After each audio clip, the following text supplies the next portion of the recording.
오늘 아침 하나님 말씀은 창세기 15장 1절에서 5절까지 말씀입니다. 구약 성경 17쪽 창세기 15장 1절에서 5절까지의 말씀입니다. 한 절씩 저랑 교독하겠습니다. 창세기 15장 1절에서 5절. 이후에 여호와의 말씀이 환상 중에 아브라함에게 임하여 이르시되 아브라함아 두려워하지 말라. 나는 네 방패요 너의 지극히 큰 상급이니라. 아브라함이 이르되 주 여호와여 무엇을 내게 주시려 하나이까. 나는 자식이 없사오니 나의 상속자는 이 다메섹 사람 엘리에셀이니이다. 아브라함이 또 이르되 주께서 내게 씨를 주지 아니하셨으니 내 집에서 길린 자가 내 상속자가 될 것이니이다. 여호와의 말씀이 그에게 임하여 이르시되 그 사람이 내 상속자가 아니라 내 몸에서 날 자가 내 상속자가 되리라 하시고 다같이 그를 이끌고 밖으로 나가 이르시되 하늘 우러러 뭇별을 셀 수 있나 보라. 또 그에게 이르시되 내 자손이 이와 같으리라. 아멘. 세계 경영계의 한 획을 그었던 제너럴 일렉트릭사의 회장이었던 잭 윌치. 그는 그의 경영 신념의 많은 것을 어머니에게서 배웠다고 수레했습니다. 그가 답답하고 어렵고 불안하고 두려운 결정을 해야 했을 때에 그 어려운 문제를 풀어갈 때에 절대적으로 필요했던 용기와 자신감은 전부 다 그의 어머니가 어릴 때 자기에게 심어준 것이라 말했습니다. 어린 웰치는 말을 더듬는 습관을 가지고 있었습니다. 그게 잘 고쳐지지가 않았습니다. 이로 인해 답답하고 불안한 일도 많았고 낭패와 우스운 경우를 많이 경험했습니다. 그때마다 사람들의 놀림과 비웃음거리를 뒤로하고 웰치의 어머니는 그 아이를 딱 품고는 이렇게 말해 주었습니다. 너가 말을 더듬는 이유가 뭔 줄 아니? 그건 네가 너무나 똑똑해서 그래. 어느 누구의 혀도 네 똑똑한 머리를 따라갈 수 없어서 그래. 이 말이 이 아이에게 격려가 되고 용기가 되어졌습니다. 어린 웰치에게 말더듬이라는 이 답답하고 불안한 일이 있는 것처럼 우리의 모든 삶에도 답답하고 불안한 일들, 두려운 일들이 많이 있습니다. 재정적인 두려움들, 사건, 사고, 질병과 나의 삶의 형편과 삶의 현장들, 직장과 생업의 터전도 마찬가지이죠. 자녀를 양육하고 가정을 이루어가는 일에도 두렵고 불안한 일들이 많습니다. 그런 일들, 이런 어려움들, 하나의 어려운 일을 힘겹게 넘어가고 나면 좀 평탄할 줄 알았는데 더 큰 산과 더 큰 벽이 더 가로막고 있는 듯한 답답함과 두려움을 느낄 때가 있습니다. 그래서 산 넘어 산이다. 늑대나 여우를 피하려고 하다가 호랑이를 만나는 격인 그런 어려움들 있습니다. 이런 모습은 신앙인들, 하나님을 믿고 따르는 우리들에게도 종종 경험하는 일입니다. 믿음으로 한 벽과 산을 넘어갔는데 더 큰 벽과 더 큰 어려움들이 턱 버티고 있는 것을 볼 때에 우리는 답답하고 불안하고 두렵게 되어집니다. 오늘 우리가 읽고 따라가고 있는 아브라함의 현 모습이 꼭 그와 같습니다. 지금 아브라함은 두려웠습니다. 답답하고 불안합니다. 그런데 하나님이 그를 찾아오십니다. 그를 격려하십니다. 그에게 용기와 자신감을 다시 북돋워 주십니다. 이 하나님의 마음이 아브라함의 마음을 이끌었던 하나님의 이 손이 오늘 이 자리에 있는 우리 모든 성도들의 삶 가운데 임하시기를 축복합니다. 크고 작은 모든 답답하고 불안한 문제 앞에 하나님이 주시는 격려와 용기가 우리 가운데 채워지는 시간이 되기를 진심으로 바랍니다. 오늘 아브라함은 어떤 상황 속에 있습니까? 1절 말씀을 같이 읽어봅니다. 시작. 이후에 여호와의 말씀이 환상 중에 아브라함에게 임하여 이르시되 아브라함아 두려워하지 말라. 나는 내 방패요 너의 지극히 큰 상급이니라. 아브라함은 지금 두려워하고 있습니다. 왜 두려워하고 있습니까? 이후에 여호와의 말씀이 환상 중에 아브라함에게 임하여 이르시되 아브라함아 두려워하지 마라. 두려워하고 있기 때문에 하나님이 그에게 두려워하지 말라 말씀하시는 것입니다. 방금 전까지 무슨 일이 있었습니까?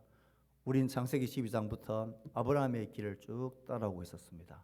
바로 앞 사건 어떤 일이 있었기에 아브라함은 지금 불안하고 두려워하고 있는 것입니까? 연합군과의 전쟁과 전쟁의 그 사이에 조카 롯이 사로잡혀 가 버렸습니다.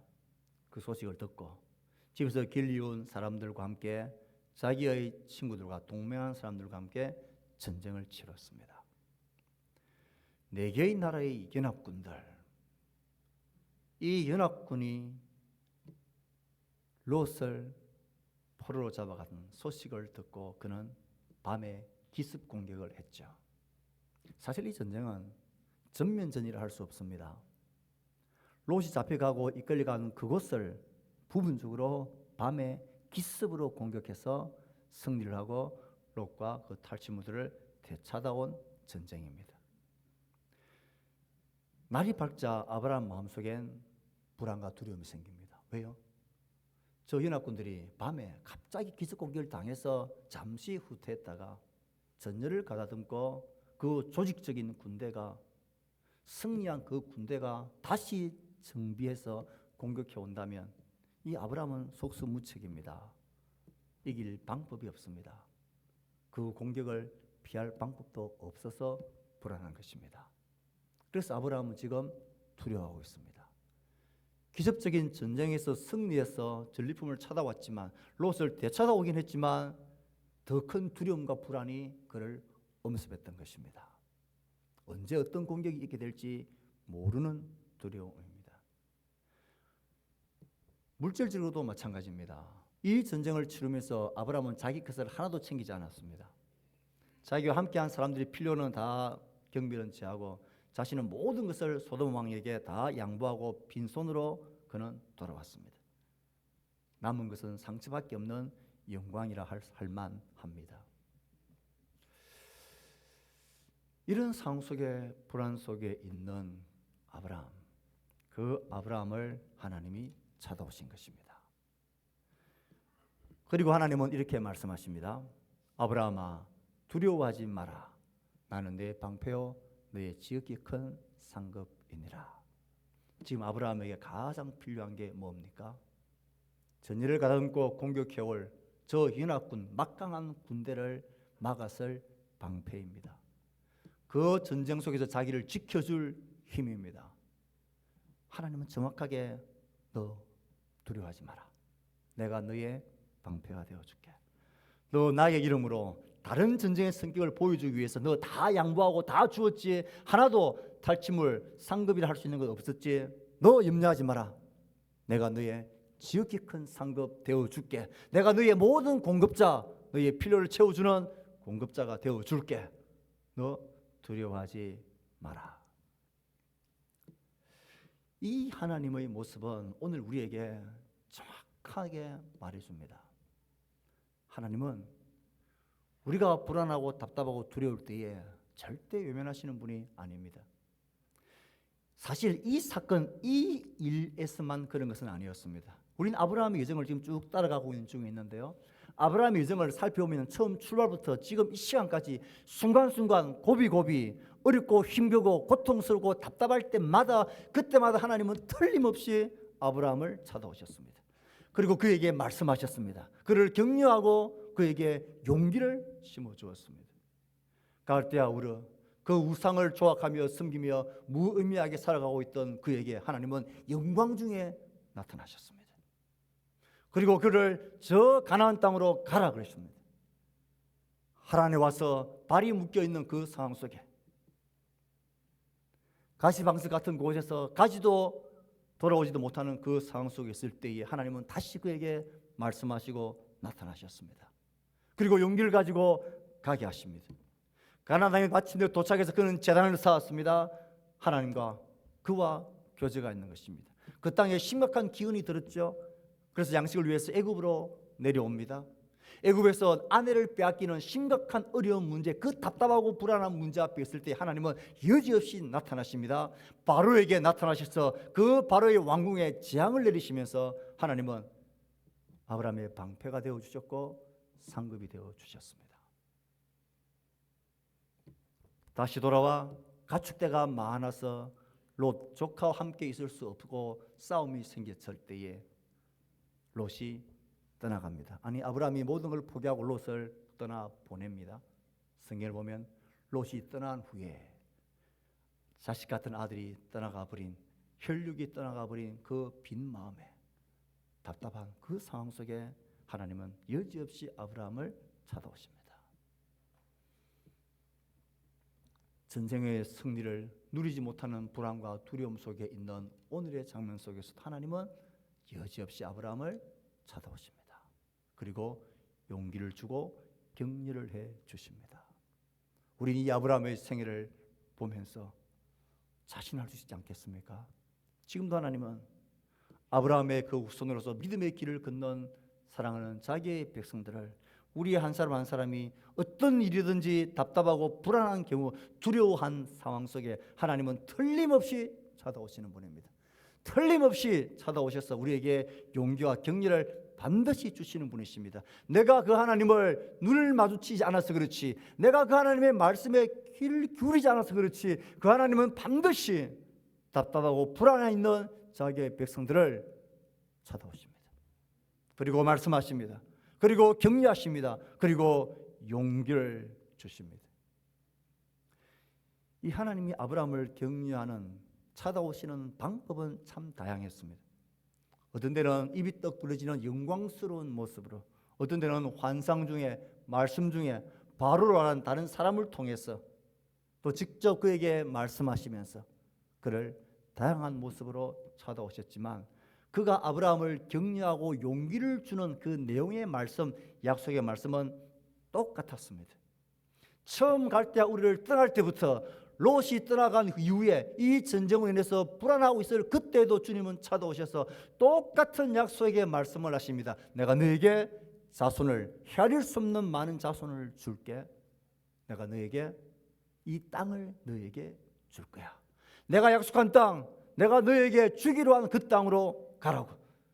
내가 땅에 티끌같이 많은 자손을 너에게 줄 거라고. 그 소명, 그 약속 때문에 아브라함은 지금까지 걸어왔습니다.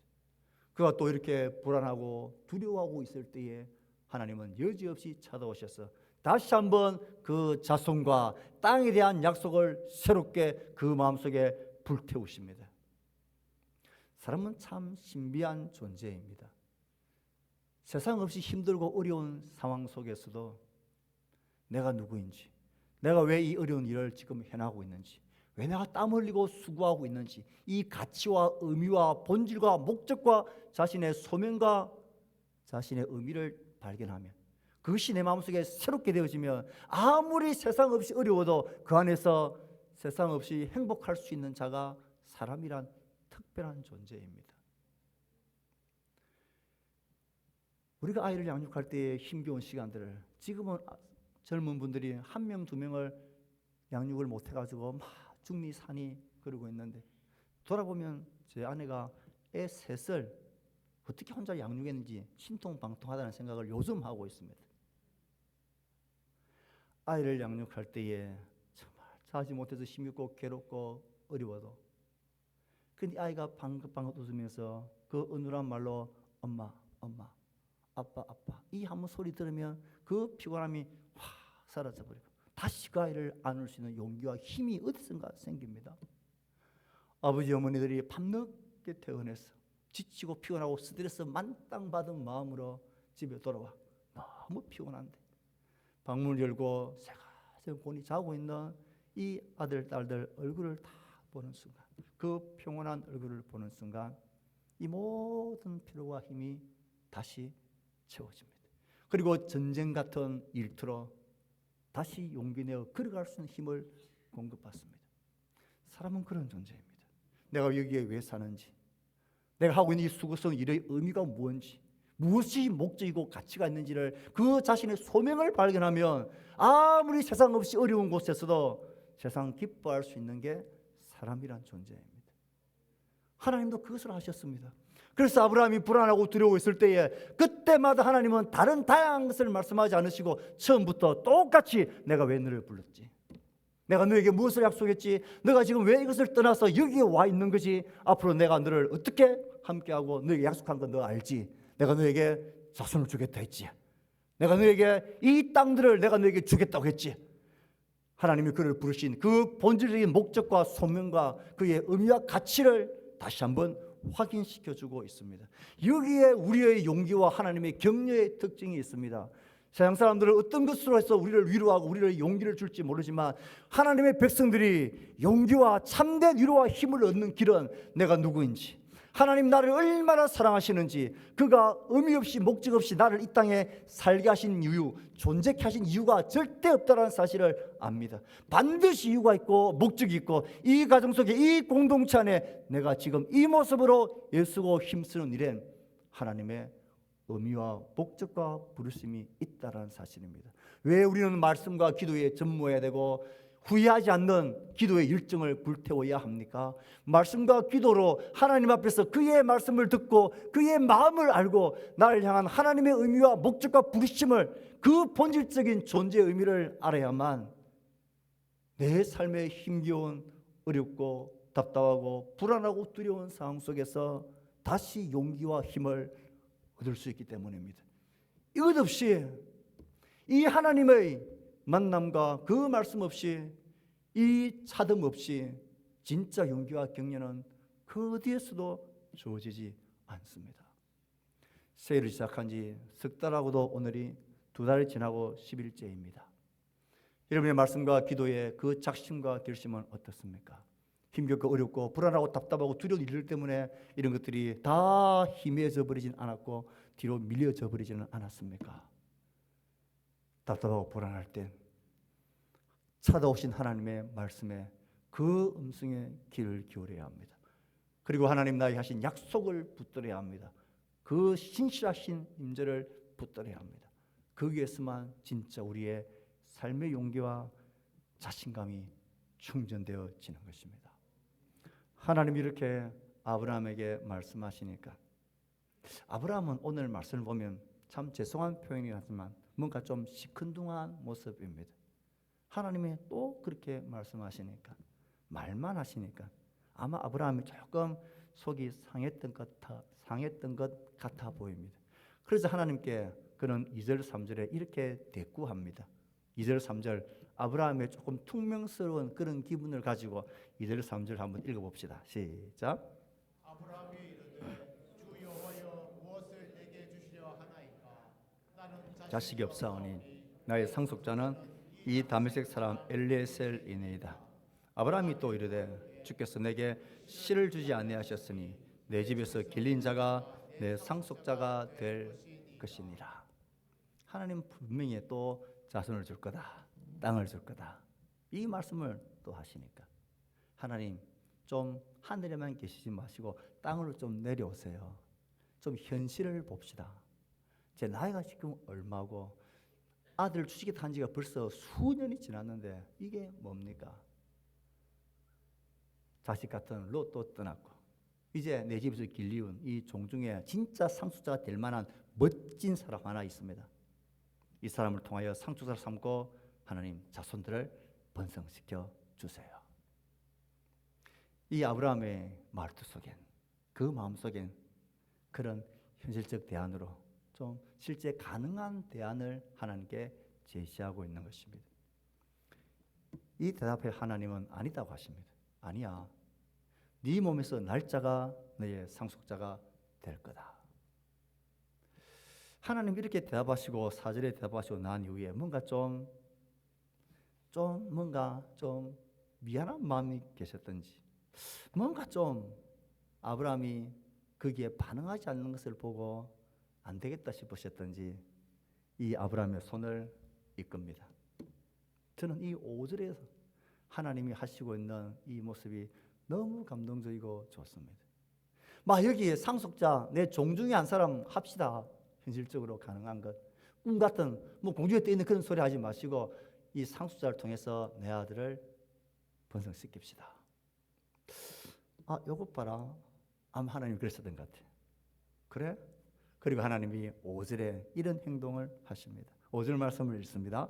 시작. 그를 이끌고 밖으로 나가 이르시되 하늘을 우러러 뭇별을 셀 수 있나 보라. 또 그에게 이르시되 내 자손이 이와 같으리라. 저는 이 5절의 구절을 묵상하고 설교를 준비하고 이 15장 전체를 한 번에 설교하려고 시작을 했다가 이 5절에서 도무지 넘어갈 수가 없었습니다. 그 밤에 아브라함을 이끌고 하늘을 가리키며 보게 하셨던 이 하나님의 마음이 막 세워지는 것 같아요. 의기소침해 있고 또 하나님 말로 또 저러시네. 그런 아브라함을 하나님은 등을 툭툭 치시면서 가자. 그리고 집 밖으로 데려갑니다. 그리고 손을 가리켜 저 하늘을 보여줬습니다. 여러분, 그 밤에 하나님이 세팅하고 준비한 그 밤하늘은 어떤 하늘이었겠습니까? 생각해 봅니다. 아마 그날은 달이 제일 작은 금음이었을 겁니다. 달이 제일 빛을 약하게 비치는 그 밤. 아니, 그 달마저도 하나님은 먹구름 한 조각으로 그 달을 다 가리셨을 거예요. 그리고 이 온 우주를 창조하신 하나님은 그 권세와 능력으로 그 하늘에 있는 우주에 있는 별들에게 명령하셨을 거예요.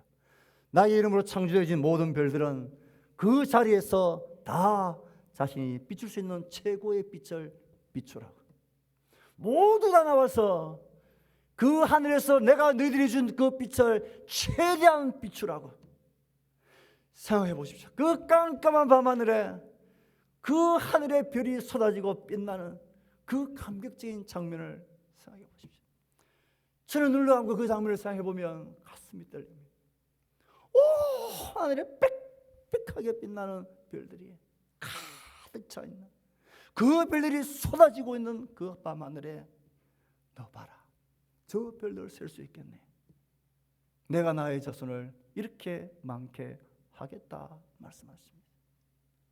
창조 주신 하나님이 그 아브라함을 격려하고 설득하기 위해서, 용기를 주기 위해서 그 밤 하늘을 준비하시고 모든 별들을 가장 빛나게 총출동을 시키셨습니다. 저는 우리가 하나님 나라에 가면 분명히 그곳엔 성경 역사 체험관이 있을 거예요. 없으면 제가 지어달라고 하나님께 막 때라도 쓰고 싶어요. 그 성경 체험관이란 이 성경에 기록되어진 이 사실들이 정말 우리가 피부로 오감으로 느낄 수 있는, 체험할 수 있는 관이 될 겁니다. 하나님이 천지를 창조하셨던 그 영광스러운 모습을 우리는 보게 될 것입니다. 홍해가 갈라지는 그 장엄한 모습도 보게 될 것입니다. 바벨탑 사건, 그 바벨탑이 무너지는 사건을 보게 될 것입니다. 노아 홍수의 그 장엄한 하나님의 심판의 순간들을 보게 될 것입니다. 그 성경 체험관에 제가 제일 먼저 달려가고 싶은 곳은 바로 이 밤을 연출하는 그 체험관입니다. 그 밤에 도대체 얼마나 많은 별들이 가득 찼을까? 얼마나 많은 그 빛나는 별들이 속삭이며 소리치며 하나님을 증거하고 있었을까? 그 밤을 보고 싶습니다. 저는 이 5절의 말씀에서 멈출 수밖에 없었습니다. 하나님 많은 것으로 하나님의 약속을 보여주실 수 있었는데 롯이 떠난 후에는 하나님이 아브라함에게 땅을 밝게 만드십니다. 이 땅의 티끌처럼 많은 후손을 내가 너에게 주겠다 하신 하나님, 이번에는 저 하늘의 별들을 쫙 준비하셔서 저렇게 많은 별들을 내가 헤아릴 수 없는 만큼 그런 자손을 너에게 주겠다 하십니다. 왜 꼭 땅이고 하늘입니까? 직접적인 이유야 그만큼 많은 수라는 것이 분명합니다. 하지만 또 생각해보면 하나님이 이 땅이라는 땅은, 그리고 하늘, 그 별들을 하나님의 증거로 격려하시는 데는 하나님의 다른 마음도 있겠다 싶은 게, 이 마음이 우리 속에 부어지는데 하나님의 격려가 우리에게 넘칩니다. 왜 땅의 티끌이고 하늘의 별일까요? 이것은 매일매일 그냥 눈만 들면 보이고 살고 걸으면 느껴지는 땅입니다. 언제 어디서나 어떤 상황 속에서도 보고 확인하고 다시 확신할 수 있는 그 증거가 도구가 땅이요 하늘입니다. 이 땅과 하늘은 변하지 않습니다. 이 땅과 하늘이 변하지 않는 것처럼 매일매일 우리가 볼 수 있는 것처럼 내가 너에게 약속한 그 자손과 이 땅도 마찬가지다. 내가 그렇게 너에게 확실한 약속을 한다 말씀하십니다. 심지어 아십니까? 하늘의 별들은 구름과 비바람이 치면 보이지 않습니다. 땅과 하늘이 혹 저 하늘의 별들이 보이지 않는 그런 답답하고 불안한 순간에도 우리는 압니다. 그 위에는 별들이 빛나고 있다는 것을. 그처럼 하나님도 그렇게 말해주고 싶은 것 아닐까요? 너의 삶에 답답하고 불안한 일이 있어서 하나님의 소명도 용기도 다 잃어버린 그때에 너 다시 생각하라는 것입니다. 저 너머 별들은 찬란하게 빛나고 있다는 것을, 너를 향한 나의 약속과 나의 기도와 나의 마음도 그렇다고. 이 하늘과 땅이 우리에게 무엇을 말했습니까? 하나님이 그 별들을 보여주며 그 땅의 티끌을 밟아보라고 말씀하시면서 하나님 어떤 마음이었을까요? 야, 너 아니? 저 우주를 창조할 때 내가 어떤 능력으로 창조했는지, 저 우주의 신비한 힘과 조화와 누가 이것을 주관하고 운행하고 있는지 너 아니? 내가 이 땅과 하늘과 우주를 창조한 그런 능력이 내게 있어. 이런 능력이라면 내가 너에게 약속한 이 자손들과 땅들을 줄 수 있지 않겠니? 이런 능력이라면 너가 그렇게 바라고 나를 따라왔던 그 믿음의 길이 헛되지 않을 수 있다는 것, 그건 너 확신할 수 있지 않겠니? 내가 누구인지를 온 땅과 하늘 위에 가득한 그 영광을 보며 나를 기억할 수 없겠니? 여기까지 생각이 미치자 가장 마음에 감동이 되었던 이 마지막 이유 하나가 가득 찼습니다. 사랑하는 성도 여러분, 아브라함만 답답하고 불안한 일을 겪는 게 아닙니다. 지금 여기 있는 우리 성도들도 가정가정 얼굴을 보면 어떤 답답함과 불안과 두려움이 있을까, 어떤 기도 제목이 있는지가 훤히 저에겐 보입니다. 답답하고 불안하고 두려웠던 아브라함에게 하늘을 펼치시고 보여주셨던 그 별들은 지금 다 어디가 있을까요? 그 별들은 아브라함이 보고 난 이후에 사라지고 없어졌나요? 그 별은 오늘도 우리 밤 하늘에 똑같이 빛난다는 이 사실을 기억하셔야 합니다. 하나님이 아브라함에게 보이셨던 그 별들은 수천 년이 지난 지금도 변함없이 반짝반짝이고 우리의 밤하늘에 빛나고 있습니다. 왜 별일까요? 왜 우리가 밟고 있는 땅일까요? 왜 하나님은 이것을 증거로 삼아서 너 나를 보라고 말씀하시는 걸까요? 아브라함에게 말씀하시던 그 하나님은 똑같은 심령으로 오늘도 그 아브라함의 길, 믿음의 길을 담담하게 걸어가고 있는 우리들에게 답답하고 불안하고 두려운 상황 속에 우리가 빠졌을 때에, 그리고 용기를 잃고 힘을 잃고 있을 때에 하나님은 말해주고 싶은 것입니다. 하나님은 지금도 우리의 손을 이끌고 너 땅을 밟고 한번 뛰어보라고, 그리고 하늘을 보라고.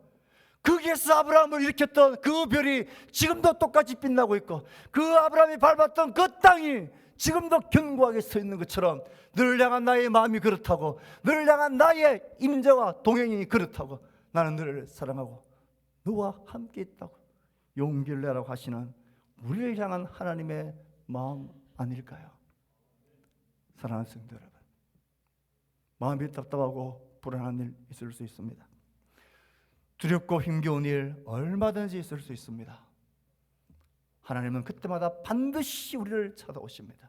그게 성경에 말하고 있는 하나님의 모습입니다. 그분은 반드시 오셔서 우리에게 말씀하십니다. 그래서 우리는 기도와 말씀으로 그분에게 귀를 기울여야 합니다. 그리고 그분이 나를 얼마나 사랑하시는지를 보아야 합니다. 저 하늘의 별처럼 준비되어 저 쇼가 아니라 하나님께서는 그 아들을 십자가에 못 박으심으로 죄와 죽음과 사망 가운데 있는 우리들에게 내가 너의 구원이 되어주고 너의 방패가 되어줄게 말씀하십니다. 지금도 하나님은 똑같이 그 별들을 빛나게 하시면서 이 믿음의 길을 힘있게 포기하지 말고 걸어가라고 우리에게 말씀하십니다. 많은 분들이 건강을 위해서 산책을 하며 뛰죠. 예, 우리도 자주 여러분 걸으시고 뛰실 것입니다. 여러분 그냥 두벅두벅 걷지 마시고 한 걸음 한 걸음 그 걸음을 걸을 때마다 숨차게 뛸 때마다 느끼십시오. 아브라함에게 그 땅을 발로 밟아보라고, 이 땅을 내가 너에게 주겠다고, 그 땅의 티끌을 보면서 이렇게 많은 자손을 내가 너에게 주겠다 하신 하나님의 마음과 그 감동이 우리 가운데 전해지기를 축복합니다. 그 땅을 밟고 걸을 때마다 그 하나님의 임재와 약속을 새기십시오. 그리고는 하늘을 바라보십시오. 별들을 바라보십시오. 온 하늘과 땅에 가득한 하나님의 임재와 하나님의 약속과 하나님의 신실하심 앞에 여러분 반응하십시오. 그 별은 오늘도 우리에게 말합니다. 내가 너의 방패가 되어줄게. 내가 너의 상급이 되어줄게. 내가 너를 지켜줄 거야. 내가 너의 모든 공급자가 되어줄 거야. 너 용기를 내고 힘을 내라 말씀하십니다. 사랑하는 성도 여러분, 용기를 내십시오. 힘을 내십시오. 답답하고 불안할 때 하나님의 임재 앞에 나아가십시오.